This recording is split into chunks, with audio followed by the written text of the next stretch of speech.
What's up, everyone? Welcome to the Franchise Empire newsletter. Today, we are going to talk about a resale for $215,000. And we actually have the cash flow amount that was reported to us, which we usually don't have. We'll talk about budget blinds. Is it a good investment? Budget blinds is quite interesting. It's definitely one of my more favorite franchises to talk about. So we're going to break down how much money the franchisees are making. We'll talk about what the startup costs are, as well as the fees that franchisees pay. So stick around for that. We'll talk about Eric's next chapter, which was a client of ours that we helped transition to becoming a franchise owner. And then we'll talk about one of the richest automotive businesses to start in 2026. So before we dive in, we have just a quick message to play for you.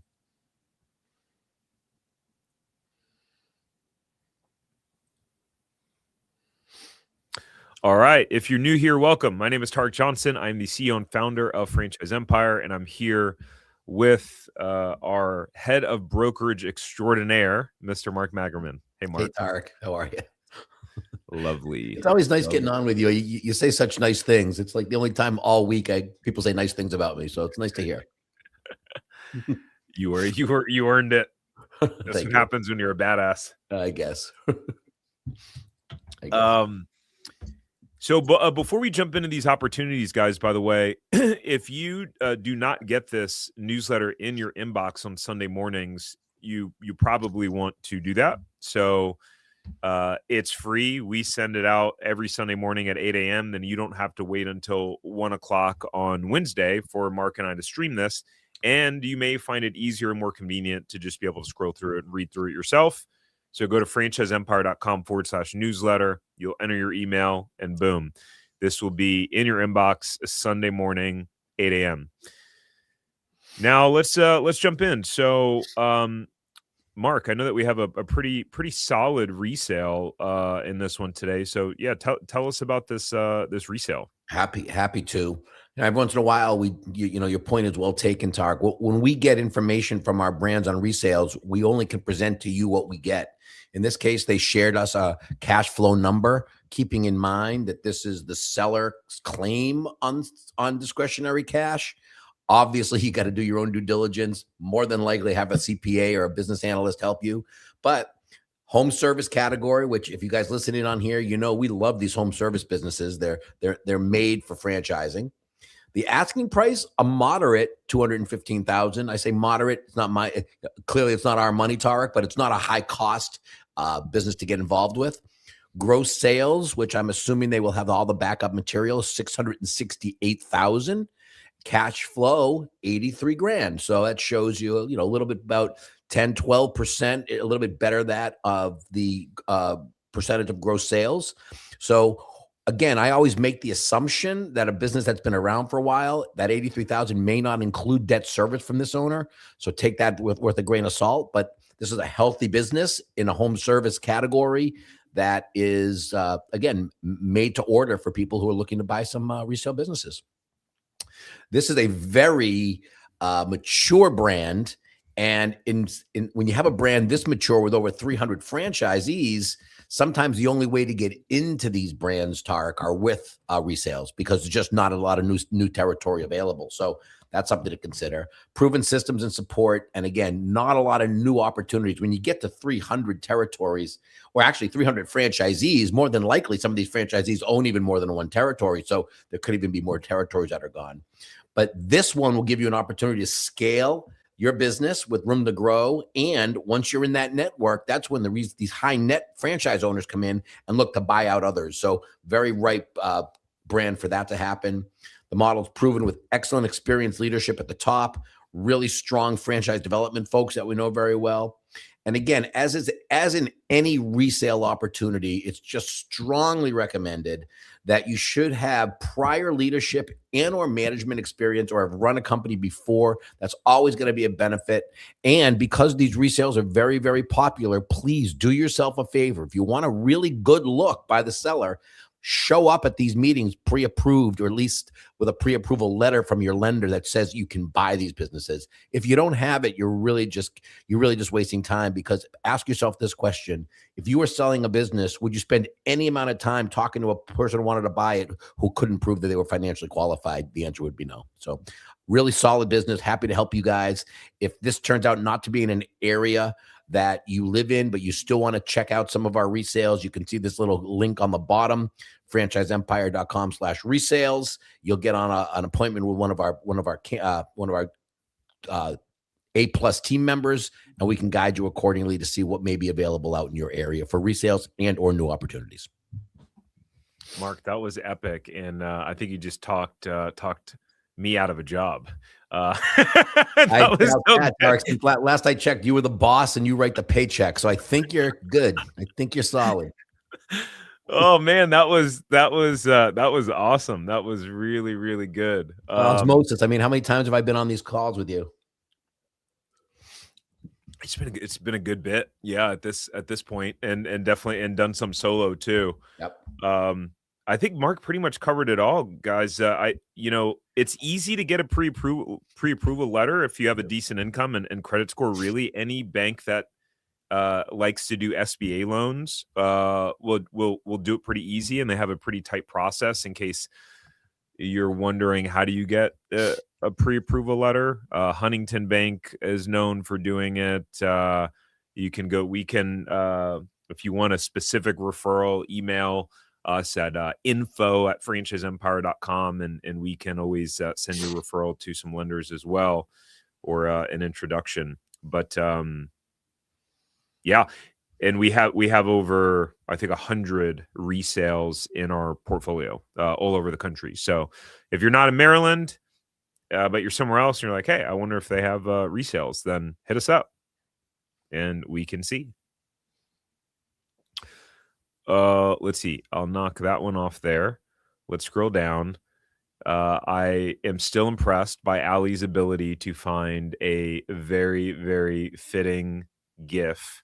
What is that? What's her name? Anne Hathaway? Is that what it is? Yeah, I just hope people on the call don't think that Anne Hathaway was our candidate, because I don't believe we've sold her franchises in the recent future. But I don't think she needs it, and more than likely, if she has a franchise, she's got an operator running it for her, right?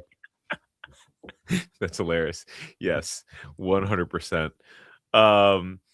So what we like to do, guys, is in our newsletter we're going to dive into the franchise of the week, which is budget blinds and their investment and costs and all of that stuff. You're going to want to see the numbers because they're very interesting. But we always like to just share the story of one of our clients / candidates that we've worked with and their journey, because number one, this is what our business is all about: helping individuals like you who are thinking about buying a franchise, and helping you figure out, number one, if it's the right path for you. Number two, if it is, how do you go about doing it the right way so that you can own a money-making franchise? Number two is that you may see yourself in some of these people, and something may be like, aha, if that person can do it, I can do it. Sometimes all it takes is a level of belief that, like, you know what, I can do this.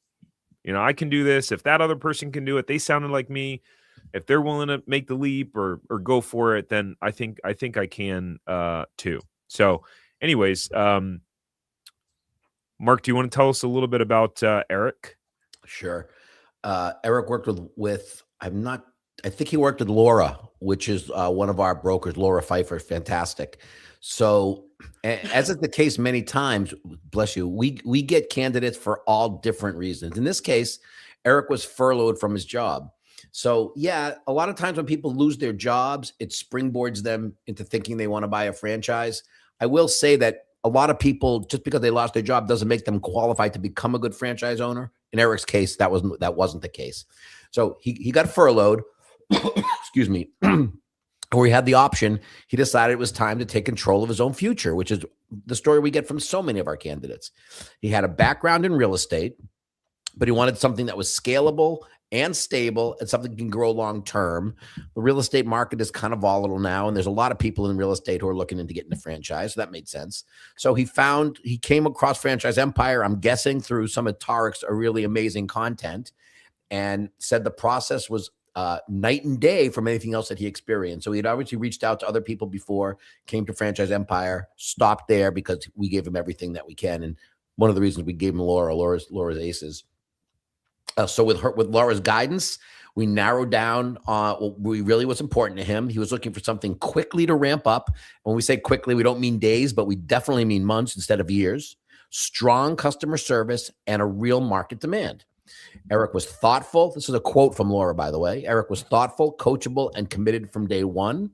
He stayed open-minded, asked great questions, and made every step count. Boy, isn't that exactly the perfect model of what we're looking for? And I will say, kind of an offshoot, I remember Laura talking about Eric. He just had all this level of self-confidence. That's so critically important as a franchise owner. The best franchise brands in the world still have underperforming franchise owners. It's all about the level of confidence you bring to the table. Laura showed him several options. He found the perfect fit. Today, he purchased 2 territories, building his business that fits both his goals and his values. And we think he's going to be fantastic. And it'd be great to get him up on one of these calls one day. I think one of these times, maybe we get some of these candidates actually on these meetings, Tara, because that, they don't have to listen to you and me all the time. They'll talk to somebody really who's done it. So congratulations, Eric. And as usual, a stellar job by Laura. Yeah, absolutely. Yeah, that's a great idea, Mark. To have a little quick client actual live scenario. Fantastic. Yeah, Laura clearly is a superstar and a rock star on our team. So awesome. Congrats, Eric. Really excited for you. Absolutely. And to get rocking and rolling. All right, let's move on. Excuse me, franchise of the week. By the way, as we go through this, so our franchises of the week that we've been highlighting, we've been doing the Franchise 500 series. So basically, we've just been going down the list of the Entrepreneurs Franchise 500 list. And not that we necessarily agree with the rankings, which is why we don't display them in here. We're just going down explaining like the most popular and largest franchises and how much they cost, how much the franchisees make. I think it's interesting. You drive past a McDonald's, you drive past a Burger King or whatever it is, and you go, I wonder how much those make. I wonder how much those cost to get open. So we answer that question. And but Budget Blinds just so happens to be one of those franchises that is actually in our portfolio too, because most of the time on here, we're covering brands that are not in our portfolio, which, by the way, like a typical franchise brokerage company would not do that. They would not like put franchise brands and talk about them if it was in their portfolio, because we get no direct monetary benefit from that. We cannot place you with their brands because they're not in our portfolio. We don't have agreements with them. Turns out that this one is. Budget Blinds is within our portfolio.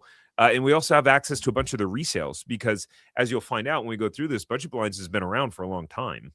And so as a franchise has been around for longer and longer, well, guess what? You have more and more franchisees that are ready to retire. Some of them are just having health issues, or they're just bored and they're done and they want to move on to the next thing. Just how you drive a car for 5 years and then you get bored of the car or you don't like it anymore and you want to upgrade and get a different car, so on and so forth. So let's talk about Budget Blinds and their history. And I have a story to tell you guys about Budget Blinds that I think you'll find very interesting. So they started out in 1992. So if I'm doing the math correctly, that's about 34 years that they've been around. So you could see why they would have a lot of resales available. And there's not a lot. There's like barely any new territory with Budget Blinds just because they've been around so long. But they started out in Orange County with a bunch of friends, and they had all worked inside a different blinds franchise, learned the business from the inside out, and then realized 2 things. That number 1, the product sold itself, and that number 2, the traditional retail model was holding them back. And obviously they had disrupted the industry at that time. The traditional retail model was the standard then. And so instead of opening showrooms, they just printed flyers, knocked on doors, and brought the showroom into the customers' homes, which was different at that time. And so each founder took on a role, which is something to there's a lesson there, right, for you. And when you wind up owning your business, or if you own a business right now, is if you have a co-founder, or someone who owns the business with you, you cannot have the same skill sets. That is dumb to do that. If you're going to partner with someone, you guys should be opposites. One should be like sales focused. The other one should be operations focused. That's going to be the best duo and the best pairing. As an example, I'm naturally more operationally driven. Mark is great in business development and sales. That's like one of his unique abilities. So we are able to complement each other very, very well. So anyways, each founder took on a role: operations, marketing, sales, IT, and then franchise support. But they said there was 4. So maybe one of them did a hybrid of the two. And they kept the business lean while building the systems that scaled. And so by 1994, they franchised the business and became one of the earliest success stories in home services franchising before home services blew up. And the growth followed. They expanded across North America, added custom shutters, drapery, shades, smart home automation, and quietly built the largest window coverings franchise in the industry. Today, the brand operates over 1,400 territories, completes tens of thousands of installations each week without the overhead of the traditional retail. And so let's talk about the numbers of what it takes to own one of these on your own. And then I'll tell you, right after we go through the numbers, I'll tell you a story that you're going to want to hear about an individual and them owning budget blinds. Mark, have you ever used them as a service provider before, or hired a blind company or window treatment company, period? No, but my wife certainly has. She has handled that side of our life. So me hiring someone to do blinds would be like her trying to figure out what's the best cigar to buy. So no, but we have used it, and it the interesting thing there is my wife considers herself a do-it-yourselfer, and she likes doing a lot of stuff herself. But sometimes, even if you want to do things yourself, you should get advice from the pros. So that's what we did, and these guys were fantastic. I don't think it was budget blinds that she used, but yes, we did use a blinds company, and it was a really smart decision on our part. Nice. Yeah, I remember when we a few months after we opened our store in California, and we were facing a direction where at about lunchtime, the sun just blasted through our large front window panel in the store. And so not only was it annoying, but it made the front area very hot.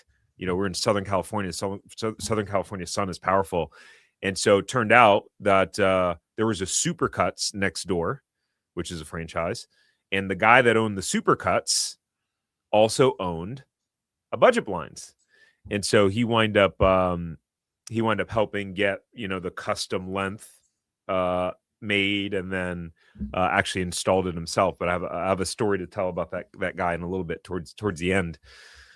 So total investment for budget blinds. This is a great low cost franchise, by the way, at least for new territories if they're open. The total investment ranges from between $100,000 to $211,000.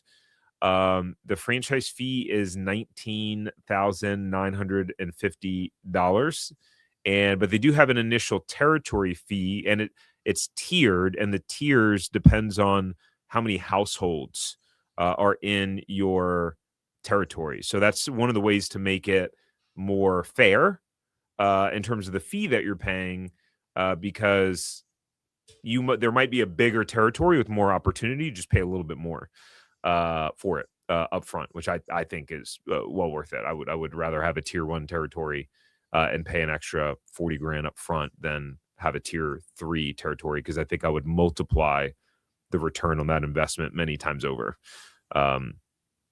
Royalties, they're pivoting, and this is kind of a big deal within the system. When they rolled this out, they had a flat fee model for, I think, since the inception.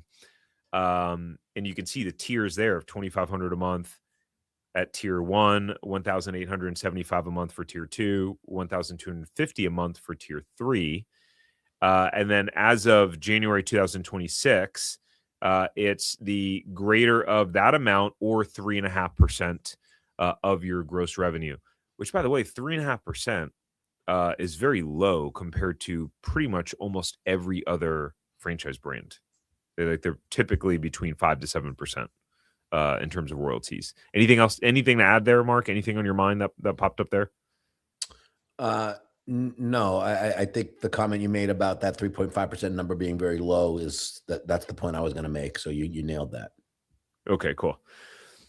Marketing fee, it ranges depending upon if you're tier 1, 2, or 3, $1,000, $1,000 a month for tier 1, $750 for tier 2, $500 for tier 3, until they have 1,500 territories, and then it goes up once they have 1,500. All of this would be still valid for resales too if you bought a resale, because depending on what territory you bought, you'd grandfather into one of these categories. So this is for new or resale territories that someone acquires. That's a really good point. Yeah, fantastic point there. Who's the ideal franchise candidate? Number one, sales-oriented owner. You're comfortable running in-home consultations and closing one-on-one with homeowners. Definitely, if you're starting from scratch. If you're buying a resale, depends on the resale. Actually, Bridget and I, about a year and a half ago, looked into buying a budget blinds resale that was pretty well performing.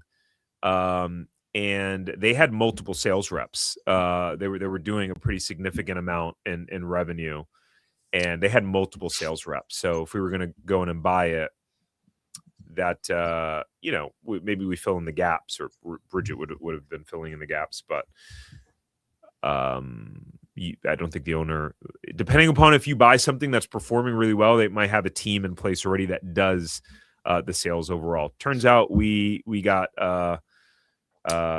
outbid by an existing franchisee. Not even outbid, actually. The owner delayed our conversation, pushed it back a couple weeks, and then like a few days later was like, we struck a deal with our neighboring franchisee. And so I know Mark talks about it a lot. It's a really valid point that if your goal is to one day buy a franchise resale, so one of the best ways to do it is to buy into the brand you want to be in, and then eventually buy your neighbors out. And that's one of the most popular ways that franchisees scale, is by getting in there, building relationships, and then over the years, then acquiring their neighboring franchisees. I'll drop the story here now, and then we'll cover the numbers of the average sales. But so Adam, the guy that owned the Supercuts next to my store, him and his business partner bought one, I believe it was one territory, might have been two initially, either one or two territories of budget blinds as a resale. And they were able to get it performing even better. And then slowly but surely, they acquired neighboring franchisees. I think once they got to like the 4th or 5th or 6th territory, they just became known in the Southern California market. Like, hey, if you want to wind up exiting your business and selling, go reach out to Adam. And then they got up to 9 or 10, and then they did a giant deal and bought out like the whole Palm Springs, Palm Desert market as a resale, and bought the entire franchisee out. I think it was like 3 or 4 territories, and they doubled the size of their business with that acquisition. So, I mean, Adam just crushes it, and he has a serious operation. I mean, he has a general manager, he has a sales manager, a team of salespeople, and a team of installers. He runs a very significantly sized business. That's also the cool thing about some of these home services brands, is really you can go as big as you want. So, Mark, what are your comments or things that are popping in your head from that? A lot, actually. The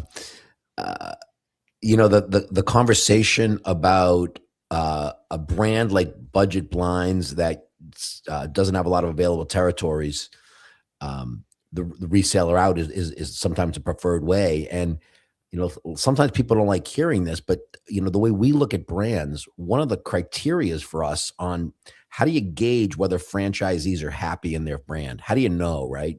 Brands are going to say we have really good franchise satisfaction. Well, one way is to actually talk to franchise owners, but another barometer we look at is, are other franchisees buying out their neighbors when they're selling? If the answer is yes, that usually means it's a really strong, strong, strong brand because they're you get to know each other. Your story about the guy they called you back and said, we're going to sell it to our other franchisee, our neighboring franchisee. Probably what happened is that neighboring franchisee didn't throw his hat in the ring. You did. So he was talking to you. As soon as the franchisee said, I'm interested, not only would the seller be interested in selling it to an existing franchisee, but the brand probably prefers it as well because they know these people.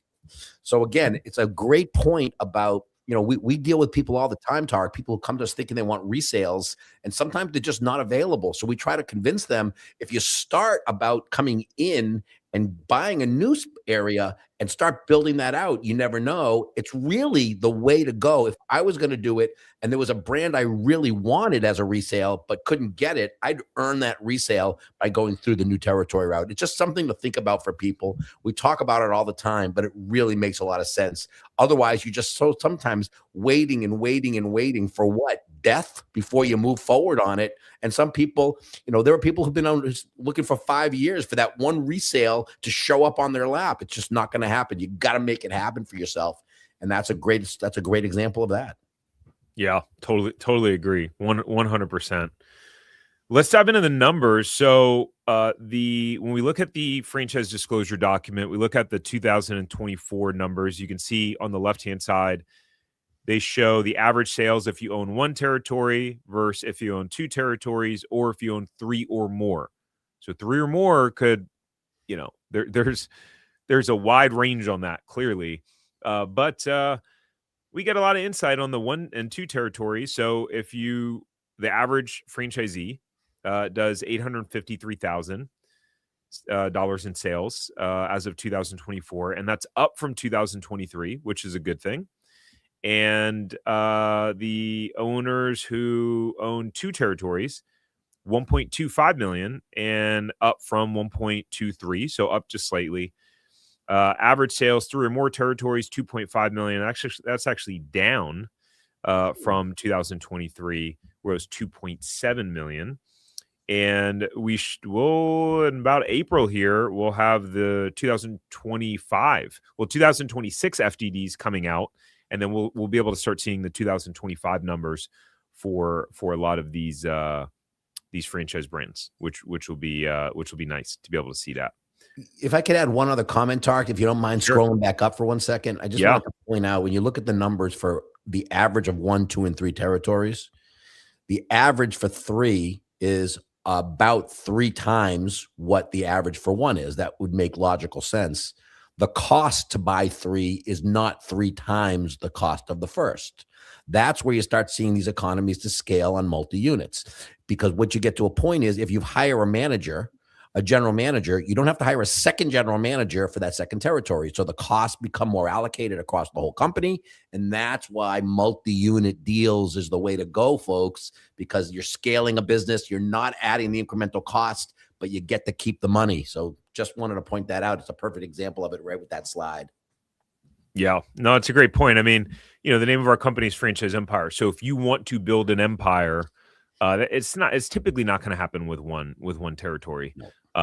Unless you're in a unique brand where the territories are giant, or you just so happen to just crush it. I mean, there are some anomalies out there where someone just produces an absurd amount of revenue in one territory, but you hear about these people, they own 5, 10, 15, 20 of different franchises or territories or brands, etc. And that's typically going to happen with multiple. Yeah, and excuse the shameless plug here, but that doesn't mean one territory businesses are not worthwhile, right? If you owned one territory of budget blinds and you were producing $850,000 in revenue, and you maybe had a very lean, maybe 1 or 2 people working for you, but you were an owner operator, you were very involved. If you can deliver 20% profit on that and put 160 grand in your pocket, that might be just exactly what your life's looking for. So that could be perfect for you. Again, we like to talk to people who are thinking big. Tarek and I are kind of big thinkers. We've kind of done that in our lives. So we're always gilding people toward that. But again, that's the beauty of these franchise models, is you carve it out the way you see fit for yourself. Yeah. It's a great point. It's really about starting with the end in mind and what your end goal and objective is. And absolutely. I forget sometimes that not everyone wants to take over the world like myself and Mark. I remember a client that we worked with, he bought into a home inspection business, and he specifically was like, yeah, I don't want a business with a lot of employees. Like I want to do most of the work. And it actually makes it a little bit challenging because most franchise owners don't really want that's not who they're looking for. They want people who want to build bigger businesses, but he was able to find one that worked out well for him. He would actually go out and do the home inspections, and like very happy. He started making content actually of when he'd do these home inspections and find crazy things. And I think he started posting the videos to TikTok, and he started to get tens of thousands of views on it. So it's pretty cool overall. And he was just clear, like, hey, I don't want a company that I have a bunch of people working for me. Like, okay, cool.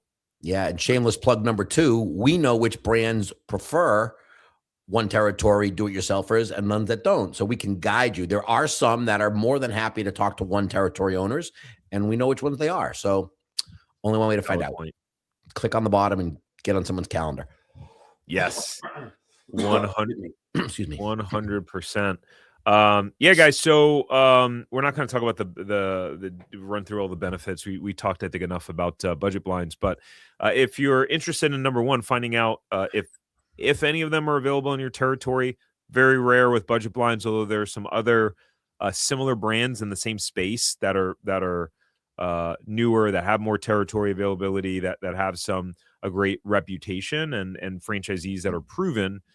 Or if you're just like, hey, look, I have no idea what sort of franchise I want. I've been Googling around, just kind of perusing, not even sure, but I would love to know what would work for my skill set, what I would enjoy doing, what aligns with, my financial resources, and what's available in my area. Then same thing, go to franchiseempire.com/check territory, and our team will be able to guide you through that process. We have a very systematic approach. You do a science-backed franchise matching assessment that lets us in on knowing how you're wired. And it's just very, very process-driven, as opposed to what we hear often is people are just winging it, basically. Yeah. So just one last comment, Tarek. I'll piggyback on what you just said. Again, we just talked about this budget blind being very hard to find new territories. We've also spoken in the past about, if you don't have prior business ownership experience, resales may not be for you. So that doesn't mean we can't help you. Tarek mentioned this. We're very creative and we're very systematic in finding brands that are going to come into our portfolio. So we have a couple of other blind portfolios that are also very, very good, that may have more territory availability. So again, you don't want to square peg and round hole it. If you don't think a resale is for you for the reasons we've pointed out, but you think the blind business might be good, another reason to get on our calendar, because maybe one of the other blind businesses has something a little cool and unique to it that may resonate with you a little bit more. So there is something for everyone. You don't need to just dive into something if you don't think it matches what your goals or your skill set might be. Yeah, it's a really good point. All right, last but not least is a video that we did on one of the richest automotive businesses, to start in 2026. That's not really a picture of you in that outfit with the wrench in your hand, is it, Tarek? I can't imagine that's actually you. I live a secret life, Mark, and have some skill sets. Live and learn. Live and learn. And the size of my head is not quite proportionate to the body there. I was going to say that one too. That Allie's very creative, isn't she? Yes. Well, we have a thumbnail. We have a dedicated thumbnail person on the team. We have a person that just does the thumbnails. Yeah, I've never met them, actually. I don't even know what their name is, because they're a contractor that the marketing team, Allie, oversees, and works with them collaboratively. But they come out with some great very fun thumbnails, and that's very clever. So yeah, we break down a top automotive franchise, actually Valvoline Quick Lube.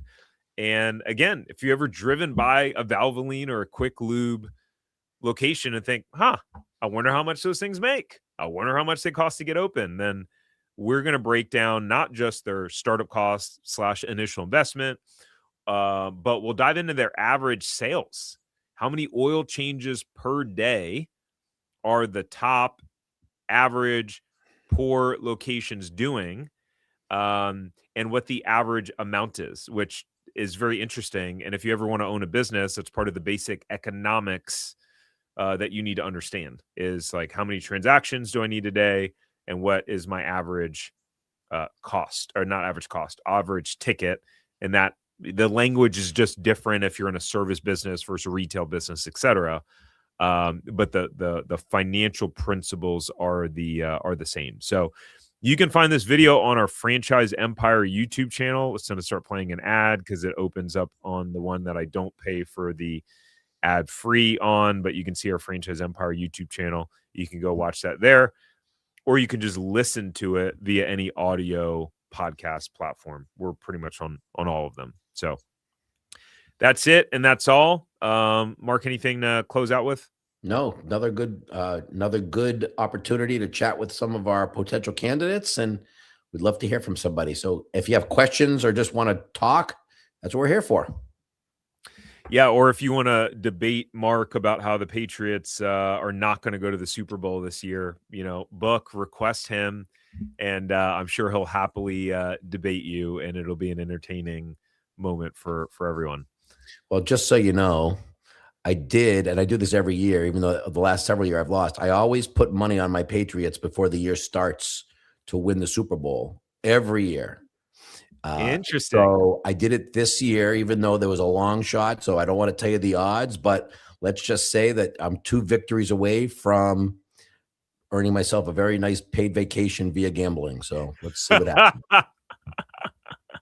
Okay, so now for that reason, I'm rooting for you because that sounds awesome. Well, again, the beauty is the odds, right? I don't mortgage my house to bet because the odds are so extravagant. When a team wins 4 games the year before, their odds aren't great that they're going to win the Super Bowl. So, did you place any bets on them going to the AFC Championship or no? I just know again, I've been doing it for many, many years. So when they were winning all those Super Bowls, you didn't win much money because the odds weren't great. But I put $100 down every year on them to win the Super Bowl, and the odds were very, very in my favor this year. I put the wager in back in August. I got the ticket in my drawer. I know where it is, and if they're fortunate enough to win this week in Denver, and then fortunate enough to win in the Super Bowl, trust me, Tarek, you'll know. You'll know that I'm victorious. That's awesome. Good stuff, man. Yeah, good stuff. All right, Mark, have a good rest of your day. Take care. Thank you very much. Bye, guys. All right, bye.